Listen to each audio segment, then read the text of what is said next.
साथियों नमस्कार।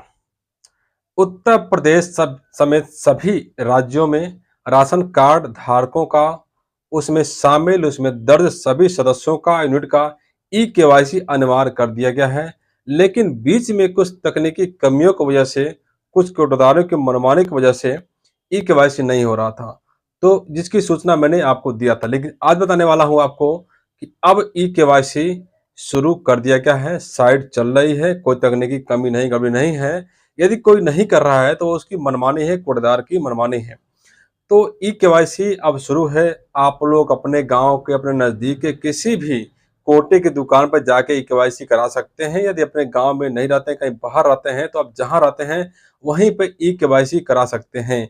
यदि आप घर नहीं पहुंच पाते हैं, काफ़ी समय से दूर रह रहे हैं, तो वहां जहां भी कोटे दुकान हो, चाहे शहर का हो, गाँव का हो, कहीं भी हो, किसी भी का दुकान हो कोटे की, सरकारी सस्ते गल्ले की, वहां जाके ई केवाईसी करा सकते हैं। ई केवाईसी नहीं कराएंगे तो जिसका ई केवाईसी नहीं होगा उसका राशन कार्ड से नाम हटा दिया जाएगा। यहाँ तक कि राशन कार्ड भी निरस्त किया जा सकता है। तो आपको करना क्या है, आपको नज़दीक के किसी भी कोटे की दुकान पर जाके केवाईसी कराना होता है। वहाँ पे आपको अपना जो राशन कार्ड नंबर है या राशन कार्ड की फ़ोटोकॉपी है या ओरिजिनल कॉपी ले जाकर दिखाएँगे। इसके साथ ही आप आधार कार्ड लेकर जाएँगे और मोबाइल नंबर भी आपको पास रखना है।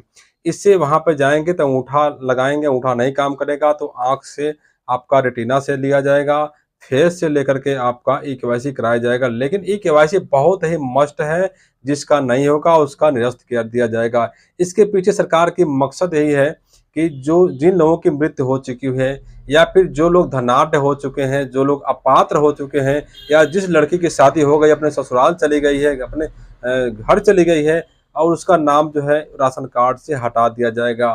तो यही इसका मकसद है, अपात्रों को हटाना है। काफ़ी संख्या बढ़ गई है, टारगेट पूरा हो चुका है शहर और गाँव का।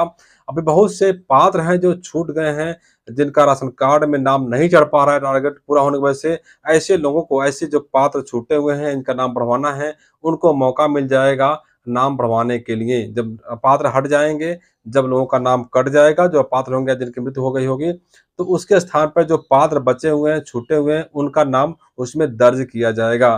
तो यदि आपने अब तक केवाईसी नहीं कराया है तो जल्द से जल्द जाकर के अपने किसी भी कोटी दुकान पर जाकर के आप ई केवाईसी करा सकते हैं। अपने गाँव पे नहीं रहते हैं तो बाहर कहीं भी आप इसको करा सकते हैं। अभी फ़िलहाल जन सेवा केंद्र पर सुविधा नहीं दी गई है। जैसे ही जन सेवा केंद्र पर सुविधा दी जाएगी आपको बता दिया जाएगा। हो सकता है कि जन सेवा केंद्र पे ये सुविधा न दी जाए, क्योंकि कोटदार माँग कर रहे हैं कि उनको ई केवाईसी के बदले जो कमीशन है, जो धनराशि है, कुछ उनको प्रोत्साहन राशि दिया जाए। तो अगला ही जैसे जानकारी आएगी आपको बताएँगे कि केवाईसी में क्या अपडेट आ रहा है, क्या नई जानकारियाँ आ रही हैं, क्या संशोधन हो रहा है, क्या नयापन हो रहा है, सब जानकारी आपको दिया जाएगा। लेकिन बता दूँ अभी इसका कोई डेट नहीं तय किया गया है, कब तक केवाईसी ई केवाईसी कराना है। लेकिन आप जल्द से जल्द करा लीजिए, क्योंकि सरकार का नियम है, कानून कब क्या बदल जाए कोई ठिकाना नहीं है।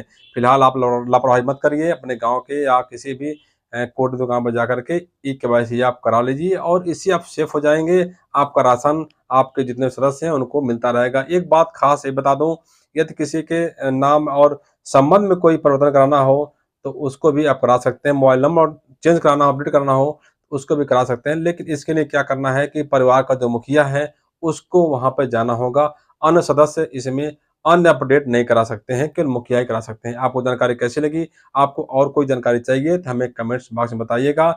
इस वीडियो को अधिक से अधिक लोगों तक शेयर करिए ताकि लोग जान सकें कि ई केवाईसी शुरू हो गया है।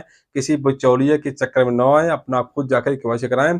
कोई कोटदार ई केवाईसी नहीं करता है, तो अपने संबंधित जिले के जो आपूर्ति निरीक्षक होते हैं या फिर पूर्त निरीक्षक होते हैं या फिर जिला पूर्त अधिकारी होते हैं, वहाँ जाकर शिकायत दर्ज करा सकते हैं। वहाँ नहीं कोई सुनता है तो आप जिलाधिकारी से भी शिकायत दर्ज करा कर अपना ई केवाईसी करा सकते हैं। तो आपको जानकारी कैसी लगी हमको बताइएगा। जल्दी मिलते हैं नए अपडेट के साथ, तब तक के लिए नमस्कार।